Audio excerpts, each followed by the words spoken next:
Baik, Bismillahirrahmanirrahim, teman-teman. Assalamualaikum warahmatullahi wabarakatuh. Waalaikumsalam warahmatullahi Waalaikumsalam. Kepada Pak Wasis sebagai komandan ya di tim layanan publikasi S2 Dikdas dan juga teman-teman ini instruktur ya ada Bu Nafi, Bu Uma, Pak Gofur, Pak Gofur, bener ya? Betul, betul. Pak Gofur apa Pak Gofur? Betul. Terus ada Pak Muja, ada nggak? Hadir nggak Pak Muja? Ya, dan teman-teman rekan-rekan mahasiswa yang saya sayangi, Alhamdulillah hari ini tim layanan publikasi akan follow up ya progres dari teman-teman dengan nanti diberi sedikit materi oleh Bu Uma. Jadi saya ingatkan kembali untuk kelas-kelas RPLN itu sudah wajib untuk publish semester ini juga kalau mau lulus semester ini gitu ya.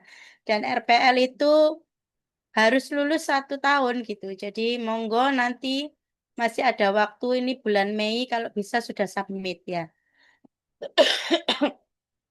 Terus yang disubmit apa? Bojokrek.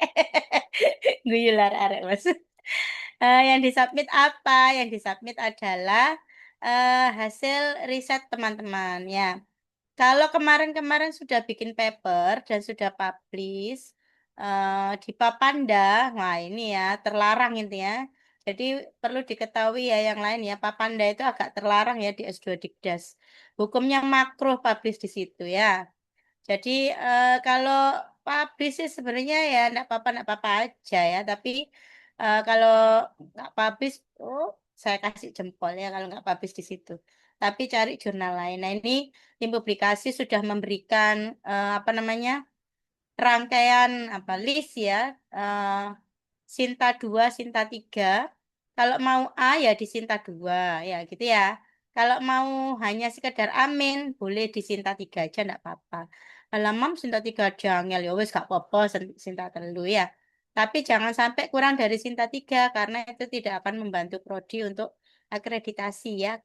Jadi datanya teman-teman publikasi tahun ini itu akan menjadi data akreditasi S2 Dikdas. Jadi mohon bantuannya supaya minimal Sinta 3. Lalu yang berikutnya, kalau sudah membuat paper dan sudah disubmit, itu apakah masih bisa dikonsultasikan dengan tim layanan publikasi? Masih bisa. Kalau sudah disubmit itu kan biasanya ada hasil review, ya. Nah, kalau teman-teman sudah merevisi atau hasil reviewnya mungkin kurang jelas, boleh dikonsultasikan ke tim layanan publikasi, selain ke dosen pembimbing tentunya, gitu ya. Nah, yang perlu saya garis bawahi, mungkin beberapa kelas yang sudah saya beri pengantar ya di beberapa mata kuliah. Jika publikasi teman-teman untuk syarat lulus itu adalah luaran mata kuliah, plus digunakan untuk syarat lulus, mohon dengan sangat kedua pembimbing itu diberitahu sejak awal, gitu ya. Diberitahu sejak awal bahwa ini luaran mata kuliah A, misalnya luaran mata kuliah etnopedagogi. Pak, Bu, Prof, gitu, yang saya gunakan untuk artikelnya nanti ingin saya gunakan untuk syarat lulus. Jadi mohon dibimbing juga secara substansi, gitu ya. Nanti apa namanya? Jika Bapak Ibu yang bersangkutan tidak berkenan karena mungkin logikanya loh wong belum riset, belum seminar proposal kok sudah publish gitu kan ya. Nah, ditengahi dengan begini bahwa variabel di dalam publikasi tersebut beririsan dengan variabel tesis.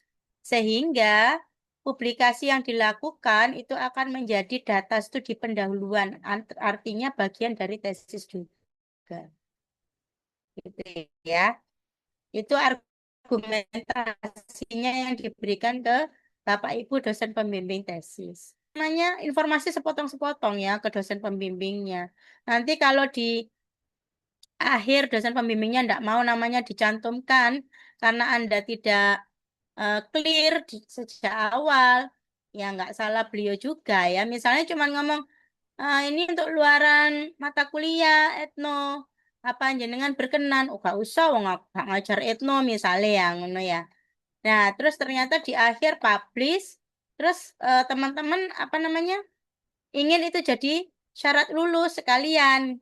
Kan nggak ada nama pembimbing satunya yang nggak mau dicantumkan tadi ya kan?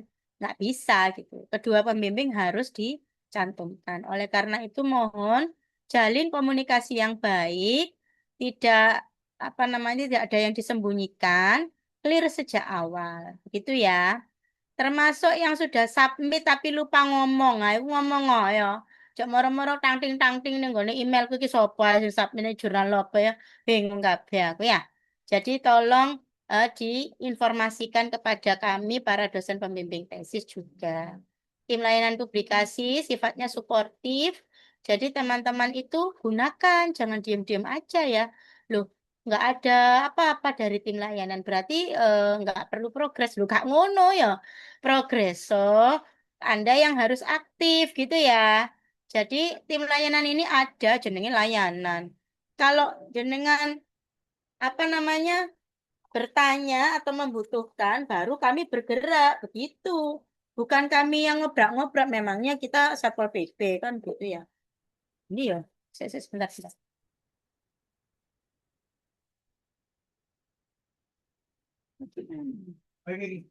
Ya, lucu kacamata itu. Nah, gitu. Jadi, intinya Bapak Ibu dosen tim layanan itu juga menunggu teman-teman loh ya ini. Mam kok sepi-sepi aja ya, Mam? Nggak ada yang nanya ke kami gitu. Nah, ternyata teman-teman juga nunggu ya kan? Loh, kok nggak diapa-apain ya kita ya? Berarti belum belum harus submit ya? Loh ya April, wes April lagi ya. Jadi ya submit gitu ya. Nanti bareng-bareng silakan. Kalau yang kelas FGHJ, misalnya nanti Juni kan terakhir, Juni bukan Juni ya. Ya, kapan sih kita penilaian terakhir itu Pak Wasis? Submit nilai itu kapan ya terakhir ya? UAS kapan UAS? Mei ya? Mei Mei sepertinya, ya. Mbak. Mei. Mei awal akhir Mei atau awal Juni itu terakhir entry nilai. Jika pada saat itu papernya teman-teman itu belum publish ya, atau masih in review atau masih sekedar submit, maka nilai publikasinya nol. Artinya teman-teman harus eh, apa program ulang di Si Pintar untuk mata publikasi di semester depan.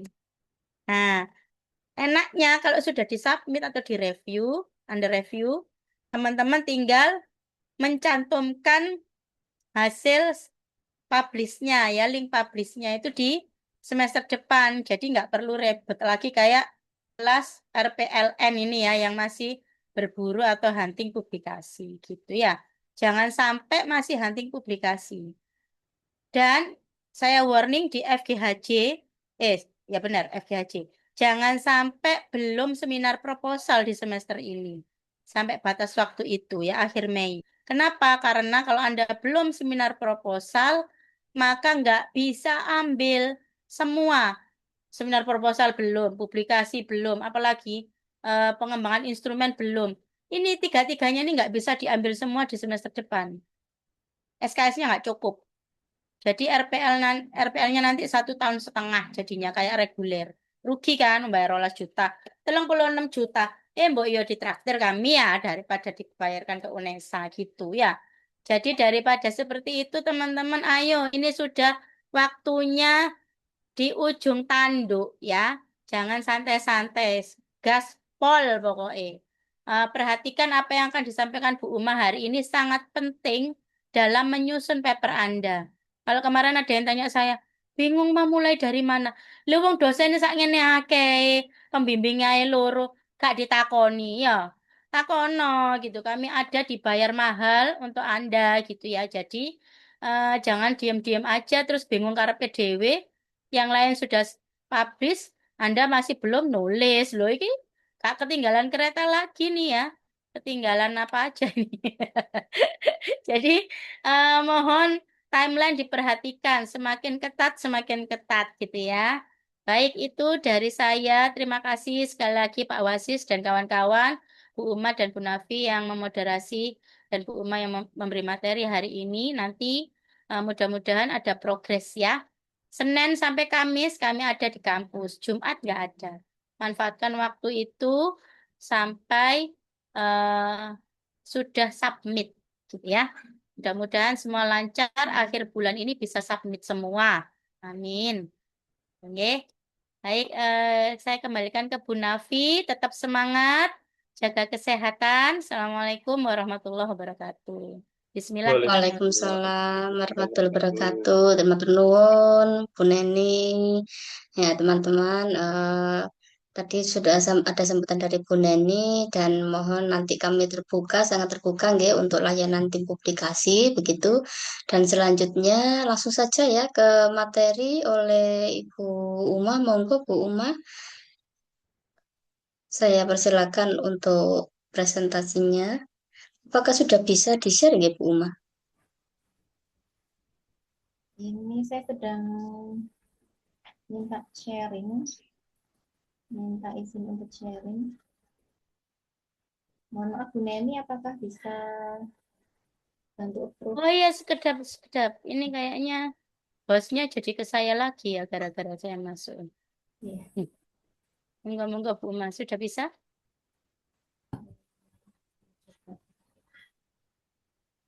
Jelas sudah bisa.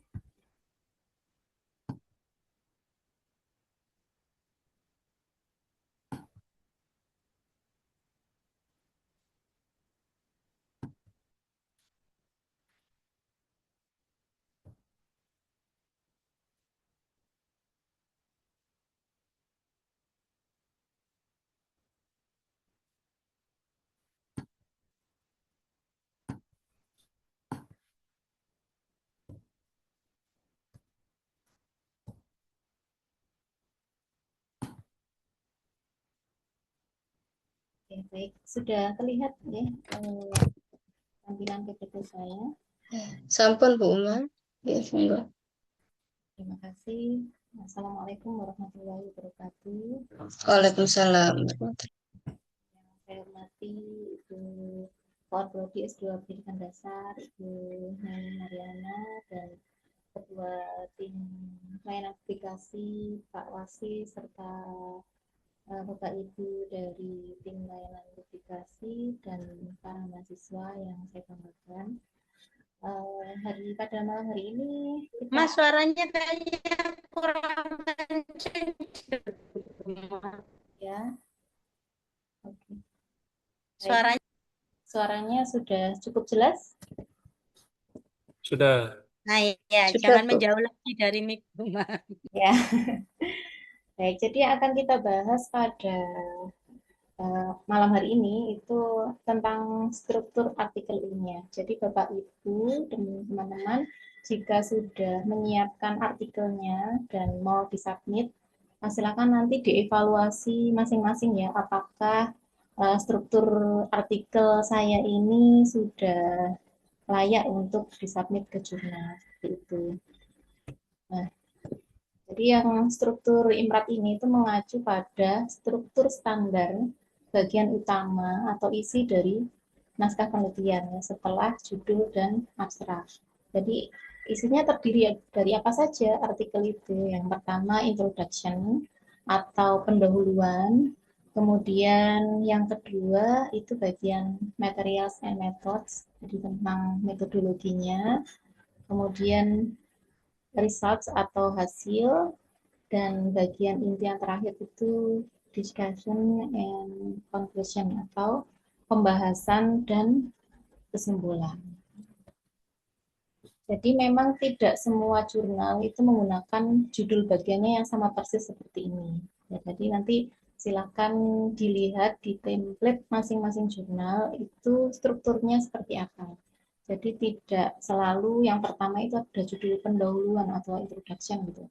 Kadang-kadang ada yang langsung gitu. Nanti silakan dilihat lagi template-nya. Akan tetapi sebagian besar artikel itu meskipun formatnya itu judulnya tidak sama persis, tapi strukturnya mirip dengan ini. Jadi nanti tidak akan jauh berbeda dan pasti ada unsur-unsur ini. Jadi standar ini tuh fungsinya untuk memberikan alur yang logis pada isi tulisan. Jadi supaya alurnya itu jelas dan secara logis kita bisa mengikutinya.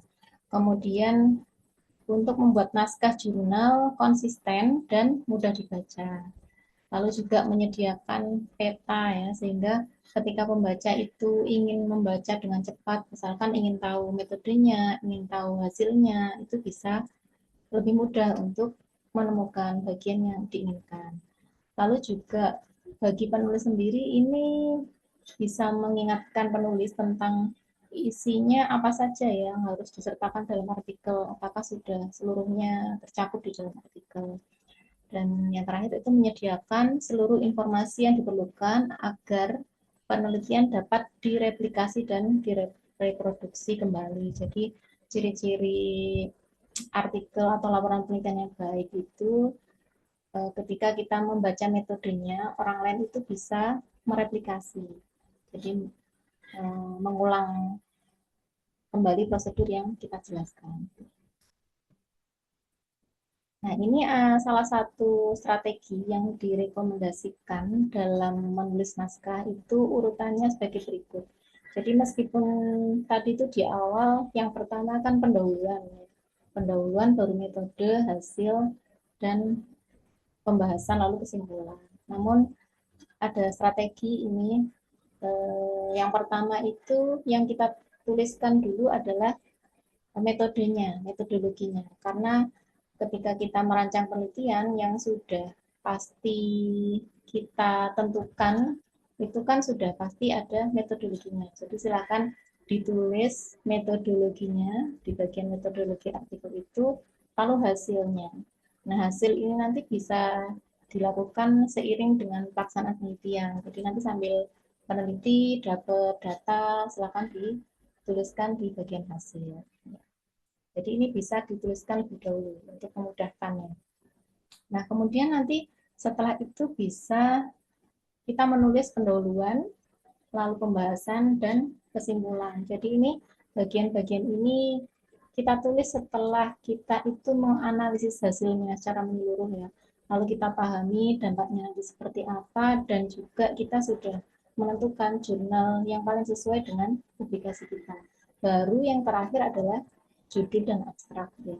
Jadi meskipun judul itu letaknya itu paling atas ya, tapi sebenarnya penentuan judul itu yang terakhir gitu. Jadi kalau ada yang konsultasi itu biasanya tuh kalau judul saya ini bagaimana ya, saya nggak bisa aja kalau judulnya dulu, yang penting kan isinya dulu. Judul itu bisa menyesuaikan nanti setelah sudah jelas hasilnya apa, kesimpulannya apa ya. Kemudian abstrak ini juga yang terakhir ya, disusun nanti setelah keseluruhan naskahnya itu jadi, lalu diringkas menjadi abstrak. Jadi gunakan setiap bagian ini untuk menceritakan alur penelitian kita beserta implikasinya. Nah, yang pertama judul artikel ini. Judul artikel ini yang efektif itu yang bagaimana? Yaitu judul yang menyampaikan topik utama penelitian dan juga menyoroti pentingnya penelitian. Dan rumusannya sebaiknya singkat, ya tidak perlu kata-kata berulang yang tidak diperlukan, tapi memberikan banyak informasi yang dengan jelas. Dan yang paling penting juga bisa menarik pembaca. Pastikan bahwa judul kita itu menarik perhatian orang untuk membaca. Nah, ini salah satu strategi ya, kalau mau menulis judul mungkin bisa didaftar dulu topik-topik yang dicakup dalam artikel ini apa saja. Kemudian satukan semua topik itu dengan menggunakan sesedikit mungkin kata, sebisa mungkin sesingkat-singkatnya gitu, tapi sudah mencakup keseluruhan. Lalu pikirkan tentang mengapa penelitian Anda ini menarik bagi penelitian lain. Nah, ini berkaitan dengan kenapa sih kok kita memutuskan untuk meneliti topik ini. Dan nanti bisa menulis judul yang lebih menarik. Ini salah satu contoh gitu ya, bahwa penulisan judul ini sebaiknya tidak terlalu banyak kata-kata yang tidak dibutuhkan, akan berulang-ulang, terlalu banyak. Tapi kalau terlalu sedikit dan tidak memberikan cukup informasi, itu juga tidak akan menarik karena terlalu umum gitu ya. Jadi yang pas gitu, tidak terlalu banyak, tidak terlalu panjang, tidak terlalu pendek, tapi efektif. Ya. Pendek, mudah dipahami, dan mencakup semua aspek-aspek penting dalam penelitian kita. Kemudian abstrak, di bagian abstrak ini harus menguraikan aspek-aspek penting penelitian dengan detail yang terbatas. Jadi karena abstrak ini biasanya dibatasi ya, biasanya tidak lebih dari 250 kata. Nah, tujuannya abstrak ini apa? Ini untuk membantu penulis untuk meringkas beberapa aspek penelitiannya, serta membantu reviewer dan pembaca untuk menilai konten naskah. Jadi sebelum membaca keseluruhan, biasanya kita baca dulu abstraknya. Maka abstrak itu usahakan menggambarkan aspek-aspek penting dari penelitian kita. Nah, strukturnya abstrak ini bisa berbeda-beda ya antara jurnal, antar artikel. Jadi pastikan sesuai dengan ketentuan jurnal yang dituju. Nah, biasanya tidak lebih dari 250 kata dan tidak ada kutipannya. Nah, setelahnya abstrak biasanya di bawahnya ada kata kunci. Sebenarnya kata kunci ini kegunaannya untuk apa? Yaitu untuk membantu pengindeks dan mesin pencarian menemukan artikel yang relevan. Jadi ketika orang lain, peneliti lain itu mencari artikel yang relevan dengan penelitian kita, dengan bantuan kata kunci itu lebih mudah ditemukan. Jadi tujuannya untuk meningkatkan jumlah pembaca. Jadi orang mudah menemukan artikel kita sehingga lebih banyak orang yang mensitasi artikel kita. Nah, untuk memilih kata kunci itu perhatikan kata kunci yang merepresentasikan konten naskah. Jadi menunjukkan bahwa naskah kita itu membahas apa, artikel kita itu membahas apa. Itu harus representatif. Lalu juga spesifik pada bidang atau subbidang, jadi jangan yang terlalu umum. Karena nanti kan berkaitan dengan tadi ya, ketika peneliti lain ingin mencari rujukan yang berkaitan dengan penelitiannya. Lalu di bagian pendahuluan, isinya apa saja di pendahuluan ini. Jadi pendahuluan ini harus menyediakan informasi latar belakang yang dibutuhkan untuk memahami penelitian.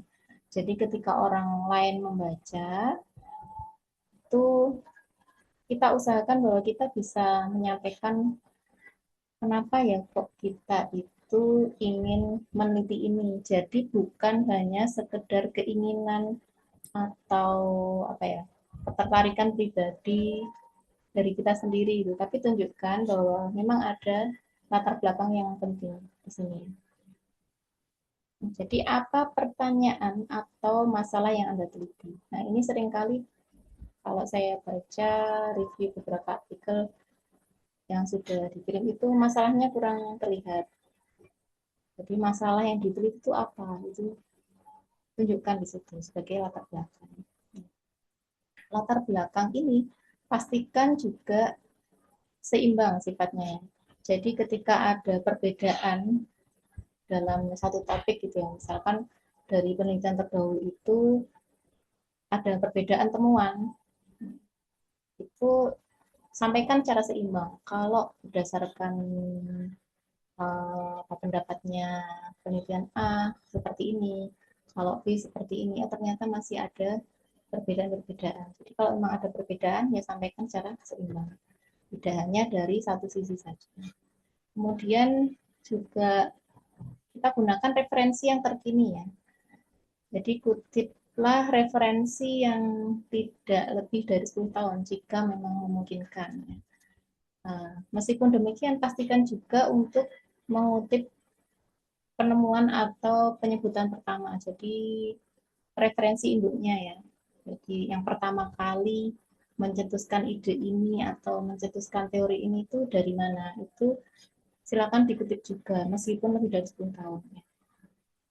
Lalu penelitian yang dikutip harus relevan, jadi yang benar-benar berkaitan erat ya dengan pertanyaan kita. Nah, kemudian ini juga yang sering terjadi, kesalahan yang sering terjadi itu jangan menulis kajian literatur di pendahuluan. Jadi nggak perlu di pendahuluan itu menjelaskan definisi berpikir kritis adalah gitu. Nah, namun kutiplah review, jadi di mana pembaca itu bisa menemukan informasi yang dilanjut kalau mereka menginginkan gitu. Jadi berbeda dengan kajian literatur yang secara mentah itu ya. Kalau sudah diolah di pendahuluan, maka cukup mengutip reviewnya, review kita, kemudian diberi kutipan. Kalau ingin detailnya seperti apa, biarkan pembaca itu menelusuri di referensi kita. Lalu bagaimana menulis pendahuluan ini ya? Setelah tadi menyediakan latar belakang dan menyatakan pertanyaan penelitian, sampaikan juga kepada pembaca mengenai tujuan penelitian kita, purpose-nya, yaitu alasan kenapa kok kita melakukan penelitian ini. Jadi umumnya itu biasanya untuk mengisi gap pengetahuan. Jadi masih ada gap pengetahuan yang belum diteliti ya, atau menjawab pertanyaan yang belum terjawab. Nah, ini sebagai ilustrasinya ya, supaya mudah dipahami. Contohnya, jika suatu obat itu telah dikenal bekerja dengan baik pada suatu populasi, namun belum pernah diujikan pada populasi yang berbeda. Nah, kalau seperti ini berarti tujuan penelitian itu bisa berupa untuk menguji kemanjuran atau keamanan obat pada populasi kedua, yaitu populasi yang belum diujikan tadi. Jadi itu namanya menunjukkan gap penelitian. Nah, nanti di akhir pendahuluan, di bagian akhirnya itu, nyatakan lagi secara eksplisit ya, secara eksplisit jelas tujuan penelitian itu apa. Tujuan penelitian ini adalah, kemudian setelah itu juga bisa menambahkan penjelasan mungkin 1 atau 2 kalimat itu tentang nanti bagaimana kita meneliti, memberikan gambaran sedikit.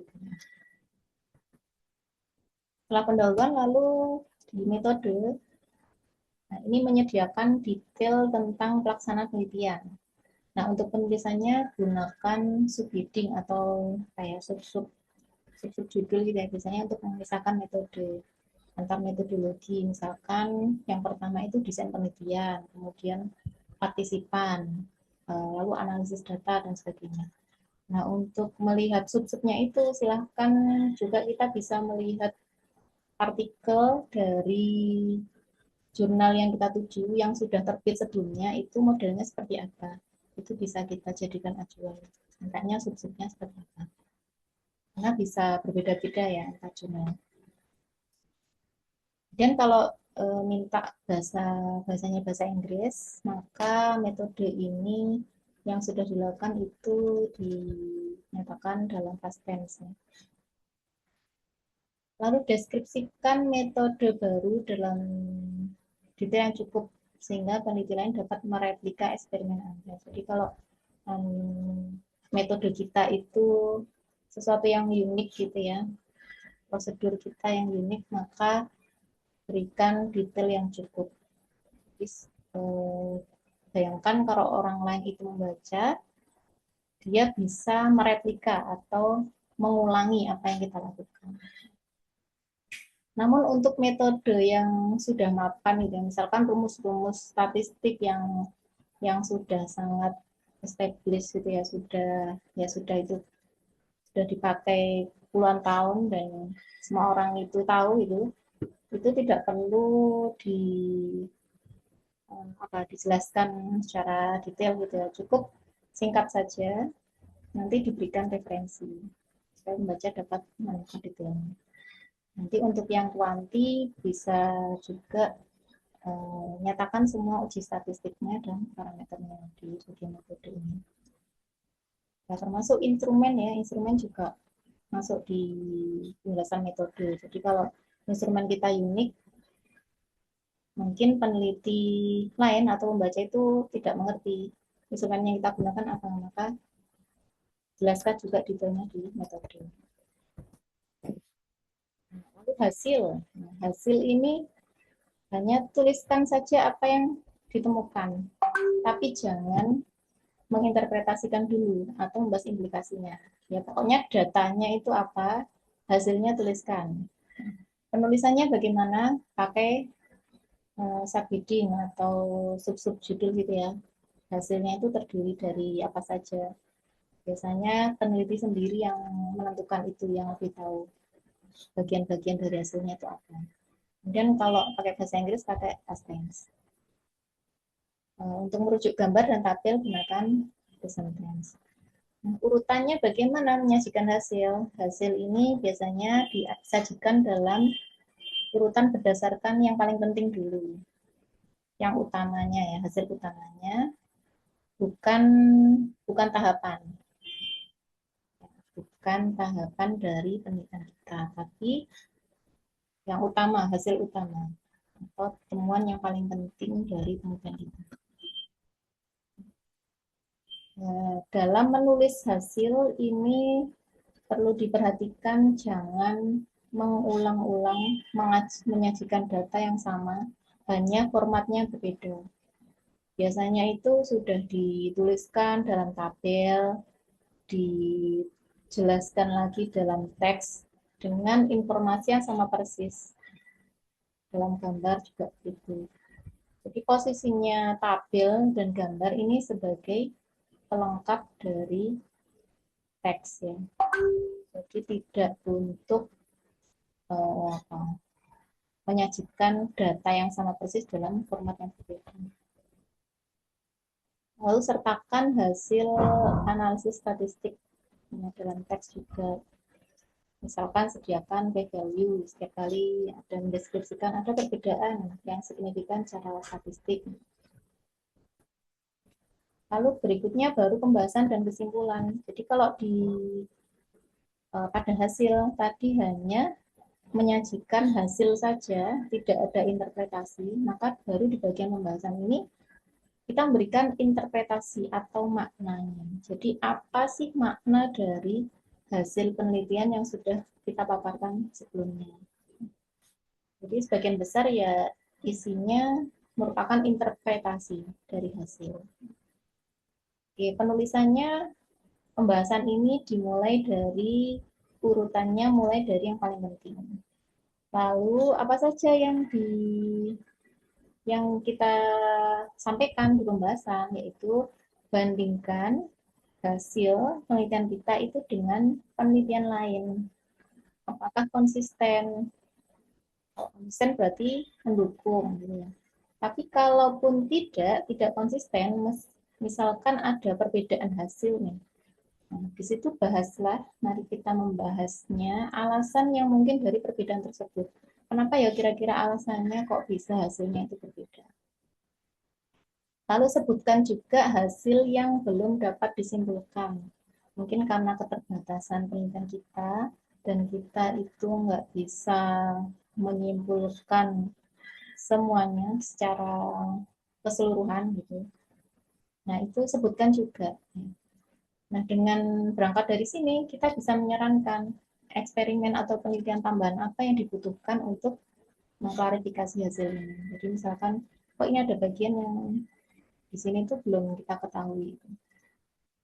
Kemudian nyatakan atau deskripsikan secara singkat keterbatasan penelitian Anda untuk menunjukkan kepada reviewer dan pembaca bahwa Anda menyadari kelemahan eksperimen. Nah, biasanya di sini kalau kita tahu bahwa penelitian kita itu terbatas, metode kita itu ada kelemahannya, maka sebenarnya itu menunjukkan bahwa kita memahami secara mendalam apa yang kita lakukan. Justru kalau ada kelemahan tapi kita berusaha menutupi atau tidak menyatakan, nah itu justru reviewer akan melihat, oh mungkin ini tidak paham tentang penelitiannya sendiri sehingga nggak tahu keterbatasannya. Jadi jangan khawatir bahwa penelitian itu tidak harus yang sempurna, harus semuanya berhasil, harus hasilnya sangat baik semuanya. Jadi tidak seperti itu. Tapi ya sampaikan apa yang benar-benar kita peroleh, yang sudah kita lakukan itu seperti apa. Kemudian bahaslah, jadi apa sih pentingnya atau apa ya, hasil penelitian kita itu berarti bagi penelitian lain itu seperti apa, entah itu di bidang kita maupun di bidang lain ataupun secara publik secara umum. Lalu bagaimana temuan kita ini nanti dapat diterapkan di implikasinya. Kemudian nyatakan bagaimana hasil penelitian kita itu mengembangkan temuan dari penelitian sebelumnya. Jadi kalau tadi hubungannya dengan di bagian pendahuluan ya, kalau di pendahuluan itu tadi kita menyatakan bahwa ada gap penelitian atau ada pertanyaan yang belum terjawab dari penelitian-penelitian sebelumnya. Nah, di bagian pembahasan dan kesimpulan, maka kita koneksikan, sambungkan bahwa hasil penelitian kita itu mengembangkan temuan dari penelitian sebelumnya yang tadi ada gap pengetahuan atau ada pertanyaan yang belum terjawab. Kemudian jika temuan kita itu merupakan suatu masih permulaan gitu ya, masih kelihatannya ini mengarah ke sana tapi belum kita gali lebih lanjut. Nah, tuliskan juga sarannya ya. Saran penelitian di masa mendatang yang perlu dilakukan. Jadi ini perlu diperdalami lagi penelitian ini, maka sampaikan juga di situ. Lalu di akhir bagian pembahasan dan kesimpulan, nanti di bagian kesimpulan itu kembali nyatakan kesimpulan utama. Ya, sekali lagi dinyatakan secara tegas kesimpulan utama. Jadi bagian-bagian intinya, kemudian ini beberapa hal yang ada di dalam naskah, dan ini juga penting juga untuk kita perhatikan ya. Gambar dan tabel ini fungsinya sebenarnya untuk apa? Jadi tidak sekedar untuk ya supaya bagus itu ada gambar dan tabelnya. Tapi gambar dan tabel ini tujuan utamanya untuk mengkomunikasikannya supaya sebagai cara tercepat. Jadi kalau ada informasi yang besar, informasinya kompleks, rumit, kalau dijelaskan dalam teks itu menjadi rumit ya, orang membacanya pusing gitu ya. Cara tercepat bagaimana? Ya kita nyatakan dalam gambar, misalkan dalam diagram, dalam bagan, atau ke dalam tabel. Nah, untuk gambar dan tabel ini juga nanti mohon diperhatikan juga di template artikelnya ya. Jadi misalkan hurufnya itu bagaimana, lalu kepala tabelnya bagaimana, lalu headernya, apa itu garisnya apakah harus full garis, biasanya kan hanya kepala tabelnya itu yang ada garisnya. Nah, itu diperhatikan format tabel dan gambarnya seperti apa. Lalu desainnya yang menarik ya, yang baik dan menarik itu untuk mendorong pembaca untuk memahami dan mengajaknya untuk membaca keseluruhan naskah. Jadi kalau tampilannya itu baik, maka pembaca juga enak membacanya. Lalu tunjukkan tampilan yang profesional ya, supaya terlihat bahwa ya ilmu pengetahuan yang kita tampilkan ini ya berkualitas baik. Lalu sertai dengan keterangan atau caption yang jelas dan singkat. Kemudian dilarang memanipulasi gambar kalau tujuannya memang untuk mengubah atau meningkatkan hasil penelitian kita. Tapi kalau untuk memperjelas supaya mudah terbaca, nggak apa-apa. Nah, sebelum kita memutuskan hasil kita ini sebaiknya apakah dinyatakan dalam gambar dan tabel ya. Ini pertanyaan berikut mungkin akan membantu kita. Jadi, apakah ada data yang mungkin pembaca itu lebih senang gitu ya, lebih enak melihatnya itu sebagai gambar atau tabel daripada teks. Kalau mungkin dalam teks itu sangat rumit, sulit dipahami, ya silakan dinyatakan dalam gambar atau teks, gambar atau tabel. Mungkin bisa ngetes minta dibaca orang lain gitu. Nah, tulisan saya ini sudah mudah dipahami apa enggak atau bikin males gitu membaca itu. Nanti bisa membantu untuk mengevaluasi. Nah, kemudian gambar kita ini apakah merupakan suplemen teks? Nah, jadi posisinya tadi ya sebagai pelengkap ya, tidak hanya mengulangi apa yang sudah dinyatakan. Kemudian apakah kita perlu menggunakan tabel untuk misalkan data-data yang mudah dijelaskan dalam teksnya. Jadi tidak semua data, tidak semua informasi itu perlu dinyatakan dalam tabel. Kalau bisa secara simpel, secara mudah dijelaskan dalam teks ya berarti tidak perlu. Oke, lalu di bagian akhir itu biasanya setelah kesimpulan itu ada ucapan terima kasih dan referensi. Nah, isinya apa saja? Ucapan terima kasih ini tujuannya untuk menyampaikan ya terima kasih kepada orang atau pihak-pihak itu yang membantu penelitian, namun tidak memenuhi syarat sebagai authorship. Jadi tidak masuk sebagai penulis, tidak tuliskan sebagai penulis. Maka kita bisa menuliskannya di sini, bagian sini. Kemudian menyediakan bantuan intelektual, teknis, atau alat dan bahan khusus ya. Boleh misalkan ya sekolahnya itu juga boleh. Tapi itu juga lihat lagi masalah etika ya, apakah kita boleh membuka identitas dari sekolah yang kita teliti. Itu perlu diperhatikan juga. Kemudian beberapa jurnal itu juga minta untuk menggunakan bagian ini untuk menyediakan informasi tentang pendanaan. Jadi misalkan ada yang dapat hibah gitu. Nah, bagaimana kita menyampaikan informasi itu di bagian ini, termasuk nomor, nama hibah, kemudian organisasi penyedia dananya. Lalu referensi yang terakhir ya. Pada referensi ini pastikan sudah sesuai antara yang di teks dengan di daftar referensi. Kalau ada di daftar referensi, maka di bagian teksnya juga harus ada. Begitu juga kalau di bagian teksnya ada, di daftar referensi juga harus ada. Nah, makanya untuk memastikan itu biasanya kita pakai alat ya, seperti Mendeley gitu ya. Kalau manual, nanti mungkin memeriksanya masih ada kekeliruan. Tapi kalau pakai tools seperti Mendeley gitu ya, itu nanti untuk membantu kita mempercepat mengecek apakah sudah sesuai semuanya. Nah, kemudian bagaimana sih referensi yang kita kutip ini tidak asal yang penting banyak itu kan enggak ya. Jadi hanya kutip artikel yang memang dibutuhkan dan paling relevan dan terbaru. Ya. Meskipun sebenarnya tidak ada secara tegas itu ya, sebenarnya referensi harus berapa itu.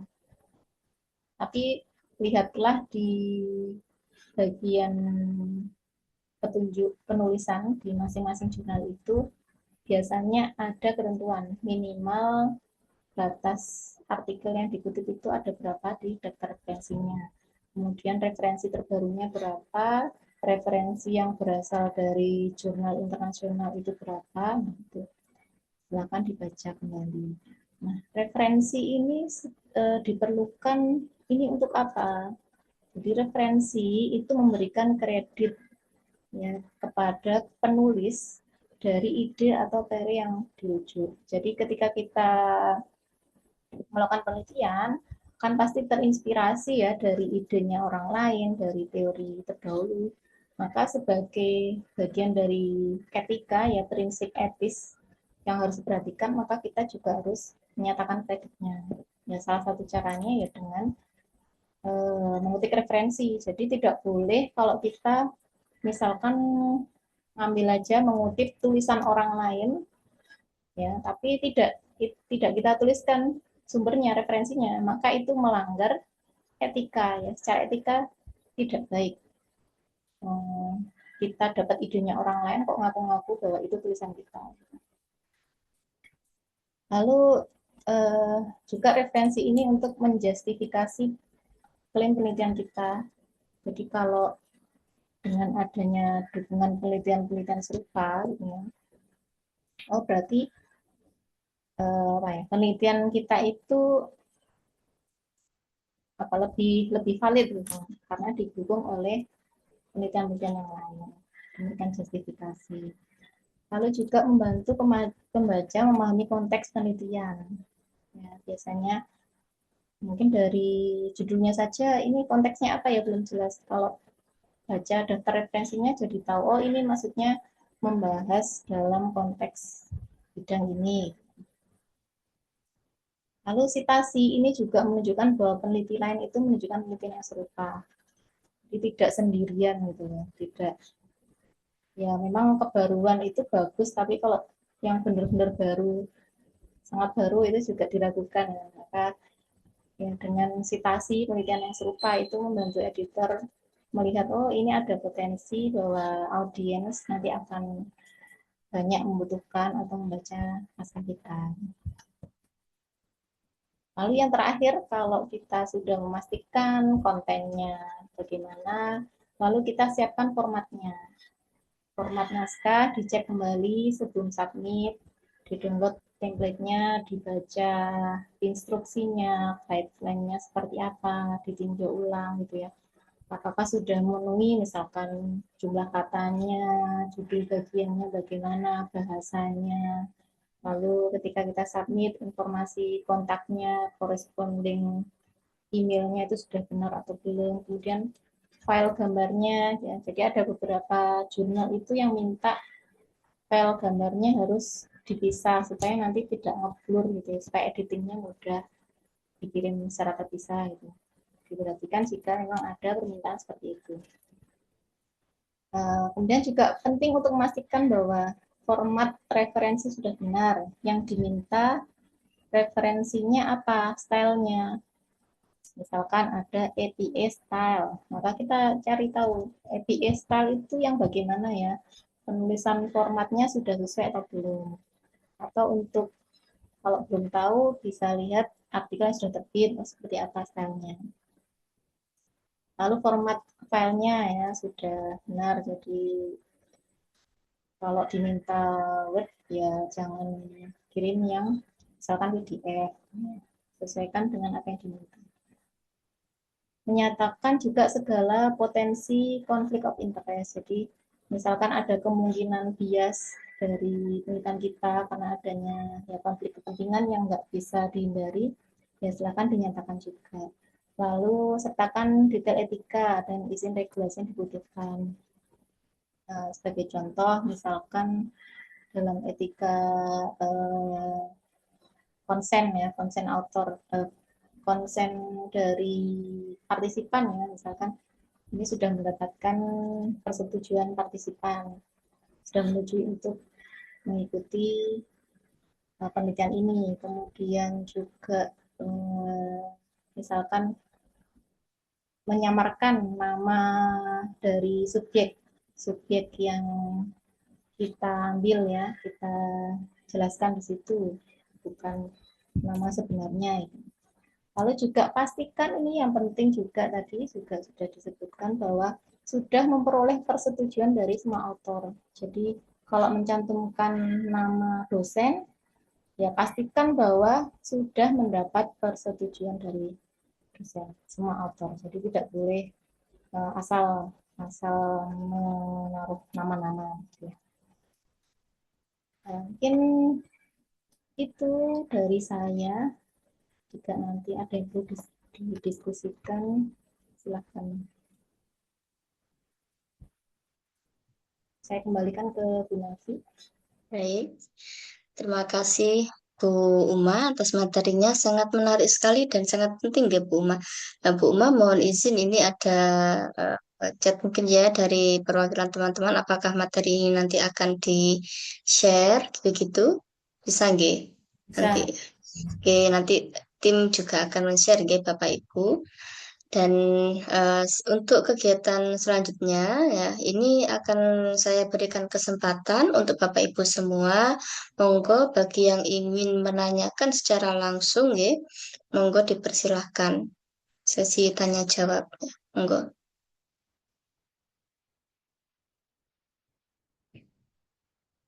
Monggo bagi yang ingin bertanya, Bapak Ibu bisa raise hand.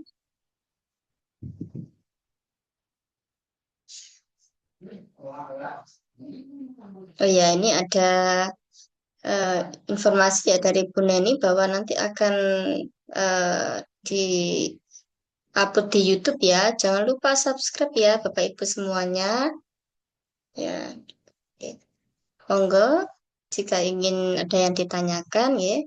Ini materinya sangat menarik sekali ya Bu Uma ya. Jadi Bapak Ibu nanti juga akan mempersiapkan bagaimana caranya untuk menulis artikel dengan apa yang sudah disampaikan oleh Bu Uma tadi dan itu tadi juga sudah sangat jelas sekali ya dari memulainya dari mana begitu nggih dan apa-apa yang harus ditulis begitu hal-hal yang penting begitu. Monggo saya persilahkan Bapak Ibu bagi yang ingin bertanya.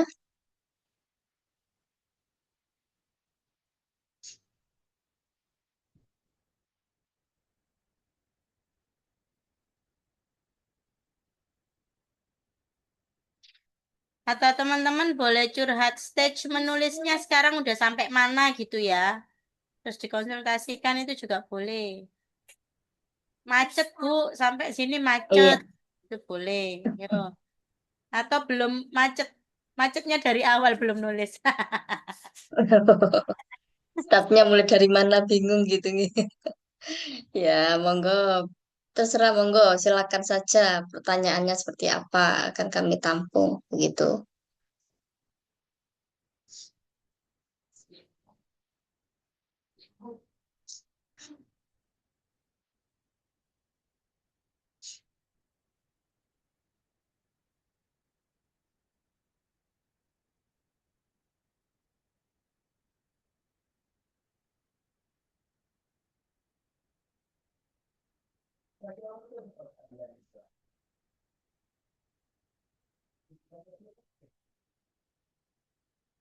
Ya, ini ada beberapa mungkin dari Bu Elis, Bu Tanti ya, ya, eh, Bu Mika ya. Jadi monggo silakan saja pertanyaannya apa saja monggo ya saya persilahkan. Dan tentunya juga saya juga mengingatkan ya Bapak Ibu dan tentu berkomunikasi dengan pembimbing begitu dan juga apa saja yang menjadi eh, apa memulainya dari mana bingung juga silakan saja ditanyakan ya bebas ya. Saya dari kelas G belum Mam Neni bingung mulai dari mana ya nih terus Assalamualaikum Bu Nafi, saya kelas G, mohon izin tanya untuk memulai menulis artikel dari mana ya? Oh ya, oke. Jadi eh mulai artikelnya itu dari mana begitu nggih Bapak Ibu nggih. Jadi Bapak Ibu juga mungkin bingung terus kemudian apa yang harus saya mulai gitu ya dari awal apakah langsung judulnya ataukah langsung apa atau huruf apa yang dimulai menjadi bingung gitu ya. Jadi Bapak Ibu juga bisa ini ya apa namanya melihat terus kemudian juga mungkin dari sebelumnya juga sudah pernah nggih menulis skripsi latar belakang gitu nggih Bapak Ibu ya utamanya begitu nanti kalau untuk ringkasannya berapa ratus kata itu nanti ketika sudah menulis saja nggih jadi apapun yang di ada di benak ya Bapak Ibu ya jadi monggo silakan saja ditulis begitu dari latar belakangnya gitu ya. Terus kemudian permasalahan yang ada di SD-nya seperti apa kan begitu ya. Jadi eh, menulis itu kan saya rasa juga apa yang menjadi di benak kita gitu ya. Terus kemudian tulis saja seperti itu. Terus kemudian juga memulai dari mananya itu juga mungkin beberapa belum masih kebingungan gitu. Nah, oke. Mungkin Bu Uma juga bisa menambahkan ya Bu Uma ya. Jadi banyak sekali teman-teman yang bingung memulai dari mana begitu nggih. Oke, baik. Ini Ini ada yang ya. masih bingung-bingung ini sudah proposalnya bagaimana? Apakah sudah berjalan atau bagaimana ya? Karena kan saya nggak tahu ini progresnya bagaimana. Ya, Bu Elis Sulia, monggo. Mohon izin bertanya, Bu Uma. Oke. Ini kami saat ini sedang progres. Untuk tesis kami sudah sampai bab 3.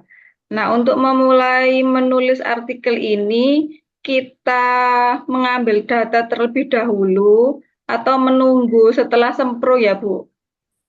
Karena artikelnya kan beririsan dengan tesis yang kita pakai nanti. Kalau kita menunggu jadwal setelah sempro, otomatis kan masih agak lama. Sedangkan untuk penulisan artikel, kalau bisa kita disarankan sedikit lebih cepat gitu, Bu. Pripun? Oh ya, sudah data ya. Nggih. Oke. Kalau sudah ada data, sebenarnya ini sudah memulai ini namanya. Jadi tadi untuk penulisan artikel tadi kan bisa dimulai ketika kita sudah punya metode dan datanya, tidak harus menunggu selesai kan. Berarti sudah mulai bisa nyicil. Ya, mungkin nanti secara teknisnya bagaimana bisa dijelaskan oleh Bu Neni ya. Tapi kalau dari segi penulisan artikel, mestinya kalau sudah jalan, ya berarti ya sudah ada ini, sudah ada modal gitu ya. Nah, tadi kan strateginya kan bisa nulisnya nggak harus dari pendahuluan. Mulailah dari metode dan hasil sambil jalan. Nanti kalau sudah hasilnya baru ke bagian pendahuluan. Seperti itu, Bu Elis. Jadi kita ngambil data terlebih dahulu gitu nggih, Bu? Sebelum sebelum kita mengerjakan tesisnya gitu. Kan kita masih belum ambil data saat ini. Nah, itu dikomunikasikan dengan pembimbing juga ya. Jadi penting untuk komunikasi dan pembimbing. Oh, nggih, siap, Bu. Terima kasih. Sama. Ya, terima kasih.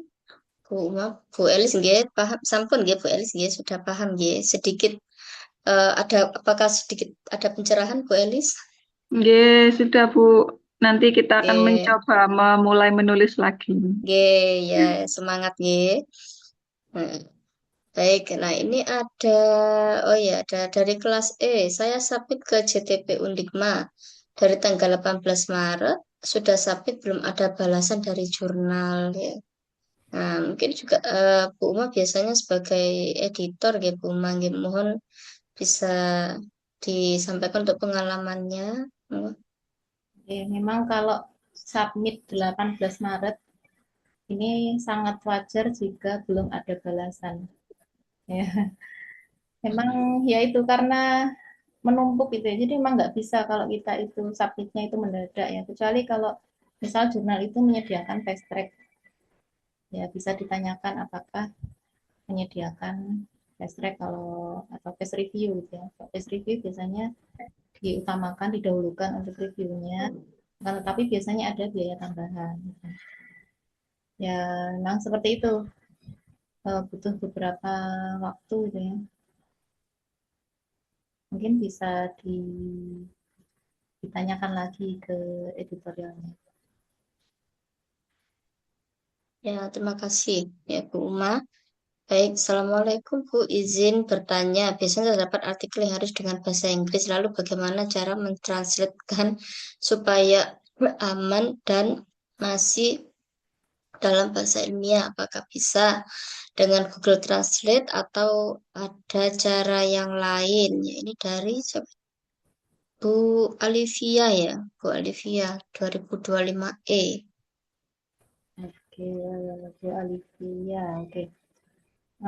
Sebenarnya ya kalau kita menggunakan Google Translate itu bisa saja dan sekarang sudah semakin baik sebenarnya Google Translate itu. Hanya saja yang seringkali jadi masalah itu ketika bahasa Indonesia kita itu nggak bagus, hasil translate-nya itu juga bisa nggak bagus. Jadi pastikan dulu bahwa bahasa Indonesia kita sudah terstruktur, baik, lalu nggak apa-apa gunakan Google Translate itu. Nah setelah itu kita bisa minta jasa proofreading ya. Proofreadingnya bisa pakai kalau mau berbayar misalkan pakai Grammarly gitu ya, pakai tools atau kita eh, membayar ke pihak lain yang menyediakan jasa proofreading. Nah, seperti itu. Ya, baik. Bagaimana, Bu? Oh ya, oke. Baik, terima kasih. Eh, mohon Bapak Ibu ya. Oke, baik, terima kasih Bu. Ya, terima kasih kembali Bu Agustina ya. Eh, adakah lagi yang ingin raise hand, mungkin yang ingin bertanya? Ada di kolom Ya. chatnya Bu, nanti dari Kenapa? Kak Uda di kolom chat. Oh ya ya, sebentar. Oh ya, ini ada di kolom chat. Oh ya, Bismillah, izin bertanya, Bu, bagaimana batasan pemanfaatan AI untuk membantu menulis dan menerjemahkan artikel ya, agar tetap dalam koridor kode etik akademik, khususnya dalam menjaga orisinalitas, transparansi, dan tanggung jawab penulis. Oke, jadi untuk Hmm, masalah AI ini ya, di beberapa jurnal itu sudah mewajibkan pernyataan penggunaan AI, tapi di beberapa jurnal mungkin belum ada.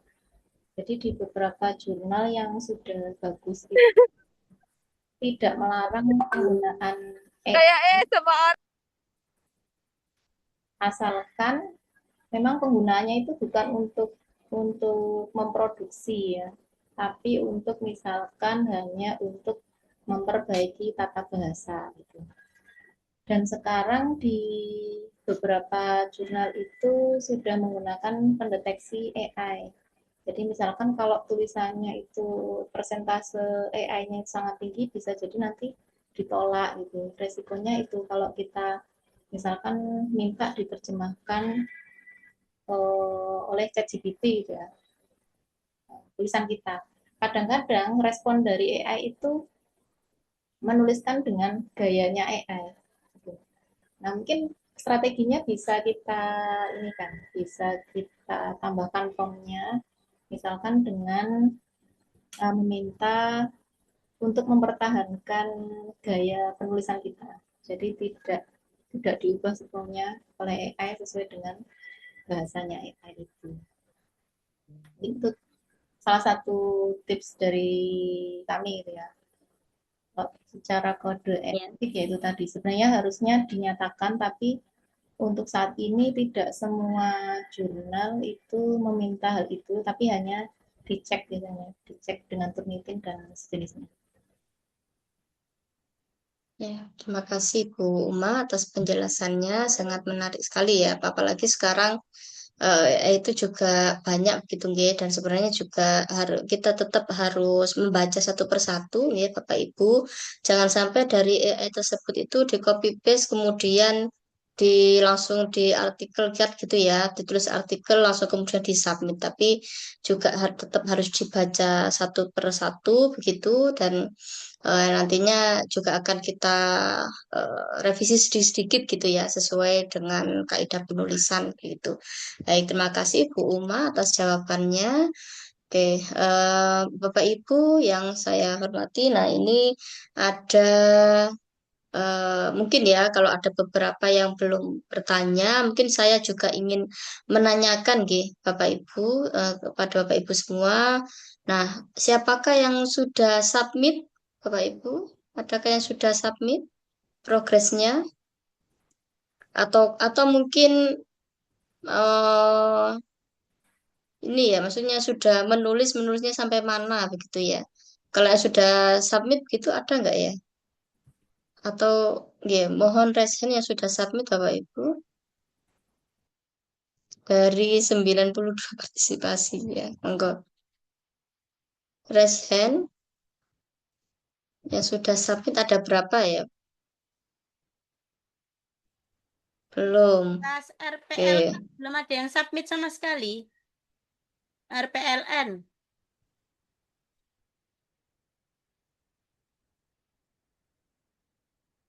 Saya Bu sudah submit, Ya, yang tapi sudah itu yang sudah masih submit. bulan Januari Bu publishnya. Gimana Bu itu? Waduh. Ibu kelas apa? F ya Bu Ririn ya?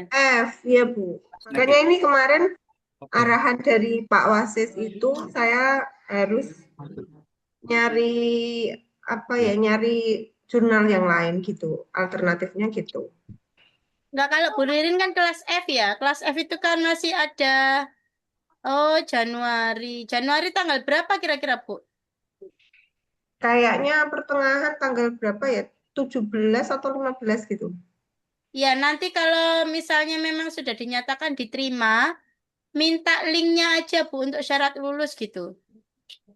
Biasanya mereka bisa kasih link yang kamera ready, bukan link yang sudah di-publish ya, tapi link yang artikel Ibu itu sudah diunggah di laman jurnal, tapi belum dipublish gitu. Nah, itu linknya itu boleh diminta untuk syarat lulus dulu gitu, Bu Ririn. Oh gitu ya Bu. Itu ya. Berarti saya nggak perlu nyari Nah, yang lain. Bulan Januari ya aja nggak apa-apa. kalau mau aman, boleh nanti publikasi lagi gitu, Bu Ririn, kalau mau aman. Tapi kalau itu diupayakan apa namanya? Ditanyakan dulu ke pihak jurnalnya, bisa nggak saya dapat link kamera ready-nya untuk syarat lulus gitu ya. Oh gitu. Ya, ya, ya Mam Nani. Terima kasih. Oke, sami-sami. Yang lain, angkat tangan tadi Bu Halimah dari 24E sudah submit. Yang lain, yang kelas RPL ini, yang kritis ini, RPLN, apa kabare? Pak Gianto sudah submit.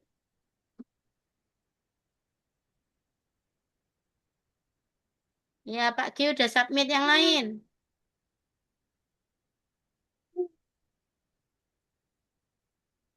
Oke. Kalau sudah disubmit belum ada tanggapan, bisa cek ya, jurnal itu edisinya terbit bulan apa ya. Kalau misalnya dia masih jauh bulan terbitnya, bisa jadi artikel Anda itu masih di dalam arsip dari jurnal itu untuk direview gitu. Memang belum diapa-apakan gitu ya. Terbitnya bulan Mei ya, harusnya aman ya Bu April ya, harusnya. Tapi belum ada ini ya, diterima atau tidak itu belum ya. Coba di email lagi editornya atau di WA ya.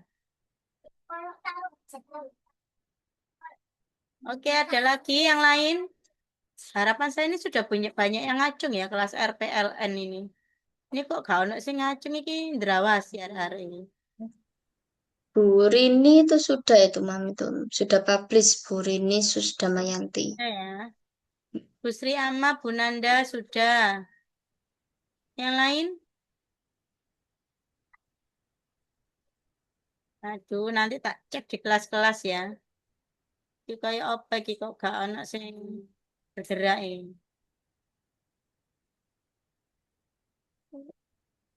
Nah, ini sudah ada yang Nah, publish sudah juga. ada yang publish satu orang. Meski- Nggak cukup satu orang, ini ada 60 lebih orang ini. RPL GHJ, ya Allah, RPLN ini ada berapa itu kemarin? 70 berapa Bu? 76 ya? 76 orang loh ya. Yang publish satu lah, yang 75 nang di loh. Oke, nanti saya coba cek dulu ya di kelas-kelas ya. Bu Yuli sudah publish, Alhamdulillah. 2 orang sudah publish ya. Oke ya, Bismillah. Ini akhir bulan ini sudah nggak ada toleransi lagi. RPLN, Anda nanti barengan sama seminar hasil ya, wes resiko ya, karena kemarin belum mengejar publishnya. Jadi ya, semester ini beradakan banyak yang harus di ini ya. Kalau kelas RPL memang begitu teman-teman ya. Jadi kan saya sudah bilang sejak awal. Sawangannya enak ngono ya, lulus setahun. Loh, lek gorong mari tagihannya ya gak iso lulus setahun ya. Jadi harus serius, kerjanya harus 2 kali lipat lebih keras dari yang reguler. 2 kali lipat lebih keras dari yang reguler. Saya ulang lagi ya.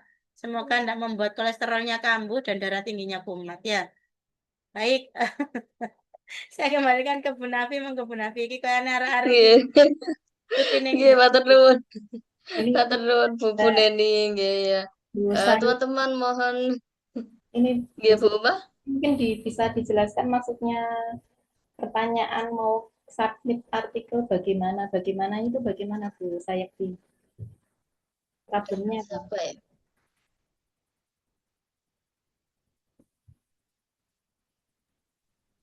Oh, submit artikel yang di mana itu tahu? Oh iya, ya itu belum Yang di kebaca. mana?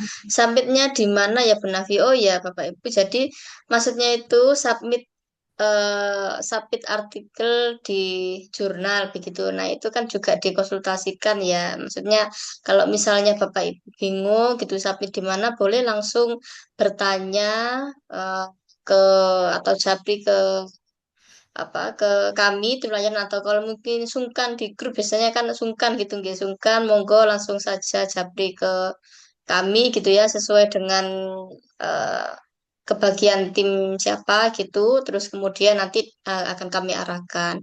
Nah, biasanya kalau untuk summit kan sudah siap artikelnya gitu nggih. Nah, untuk Bu Sayekti Ningrum itu apakah sudah menulis nggih atau belum?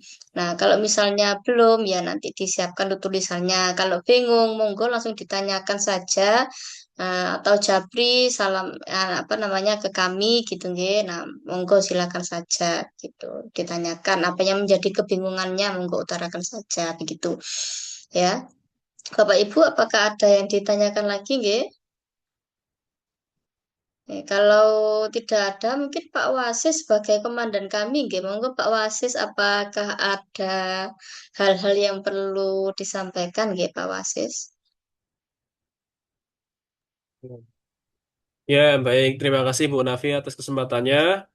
Izin Bu Neni, Bu Umah, dan Bapak Ibu sekalian yang berkenan hadir ya mengikuti Zoom malam ini ya. Mohon maaf karena malam minggunya harus tersita ya. Tapi saya rasa ini sangat penting ya demi masa depan studi Bapak Ibu sekalian ya. Nah, sebagai em, orang yang diberikan amanat untuk apa ya membersamai Bapak Ibu ya submit dan sebagainya, ada beberapa hal yang ingin saya tegaskan Bapak Ibu sekalian ya.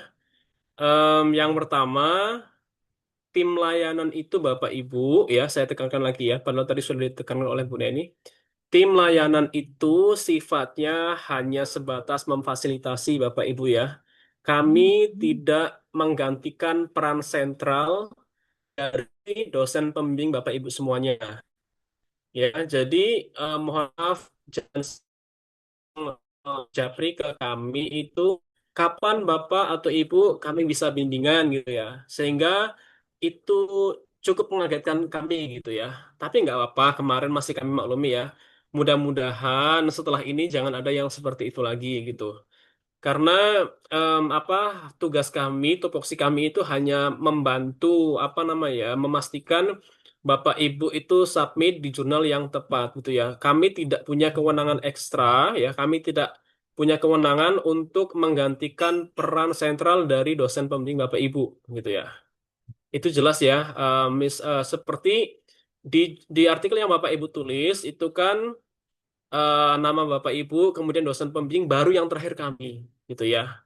Beda cerita kalau kami memang dari awal itu menjadi dosen pembimbing Bapak Ibu gitu ya.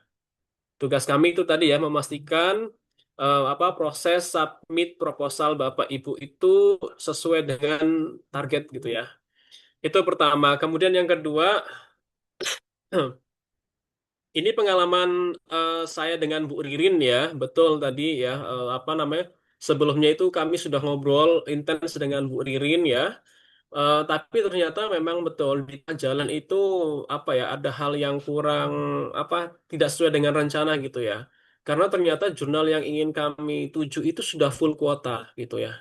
Nah, ini mungkin bisa jadi catatan untuk apa tim layanan publikasi termasuk juga mahasiswa sekalian ya untuk lebih proaktif ya berkomunikasi dengan jurnal saran.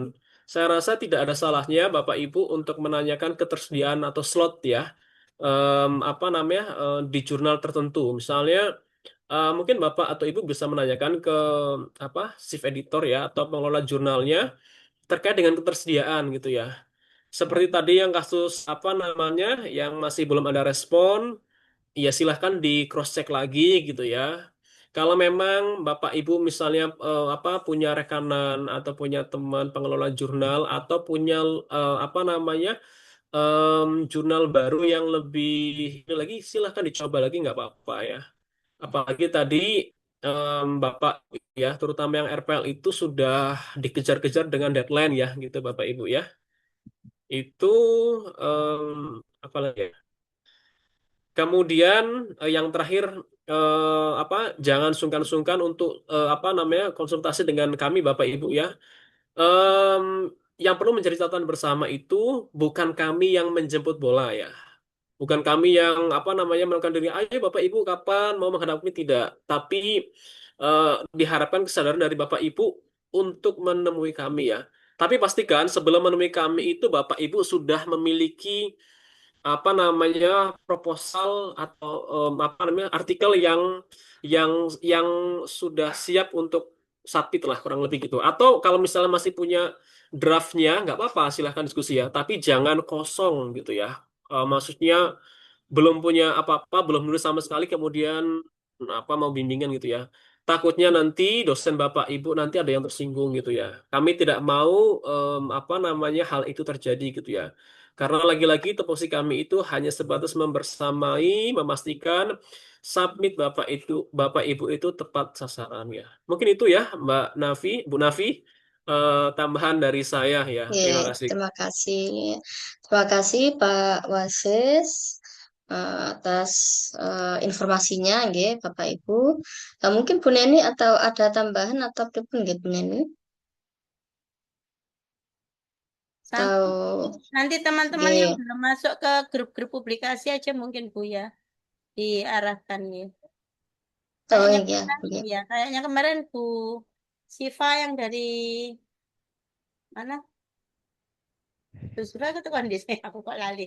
Dari Jawa Barat itu loh ya. Jakarta, Bu. Iya dari Iya. Jawa Barat itu kan beliau juga ternyata belum masuk ke grup itu. Padahal Oh sudah iya, woro ya. Nanti habis ini tim publikasi woro-woro lagi. Adanya grup nggih. itu Bapak Ibu masuk ya. Oke. Ya, baik. Oke, terima kasih Bu Neni ya. Nanti mohon teman-teman yang belum masuk ya, belum masuk untuk di grup-grup ya. Kemarin informasinya di anu ya Pak Wasis ya.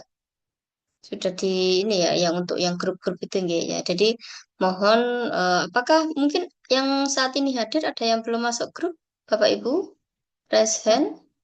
Ibu mohon izin, apakah grupnya Nggih. yang tim publikasi 2 yang ada Dr. Abdul Ghafur seperti itu, Ibu? Ya, betul, Oh, nggih, betul, berarti sudah. betul. Ya, nggih, nggih. Ya, sudah. Jadi, mohon dipastikan juga sudah ada grup-grup dengan nama-nama tim layanan, nggih, Bapak Ibu. Dan insya Allah yang hadir di sini berarti sudah semuanya, nggih. Nanti mau juga diinformasikan kepada Bapak Ibu yang lain juga, nggih, yang belum masuk, begitu. Dan terima kasih Bu Uma sebagai pemateri yang bermanfaat untuk hari ini. Matur nuwun juga Bu Neni, terus kemudian Pak Wasis, terima kasih, dan juga Bapak Ibu yang telah hadir dalam kegiatan layanan publikasi di season 2 ini. Nanti mungkin juga ada, nggih, ditunggu untuk yang season 3. Nanti akan diinformasikan jika kami sudah menyiapkan untuk season 3. Terima kasih untuk kegiatan malam minggu hari ini. Semoga bermanfaat bagi kita semua. Dan tetap semangat Bapak Ibu, dan saya doakan semuanya semoga lulus tepat waktu dan semuanya sudah publish sesuai dengan harapan. Ya, terima kasih. Wabillahi taufiq wal hidayah. Saya akhiri. Wassalamualaikum warahmatullahi wabarakatuh. Waalaikumsalam warahmatullahi Terima kasih teman-teman semua, Pak Ya, Wasis. terima nuwun Bu wabarakatuh. Neni dan Bapak Ibu semua. Assalamualaikum. Waalaikumsalam. Waalaikumsalam.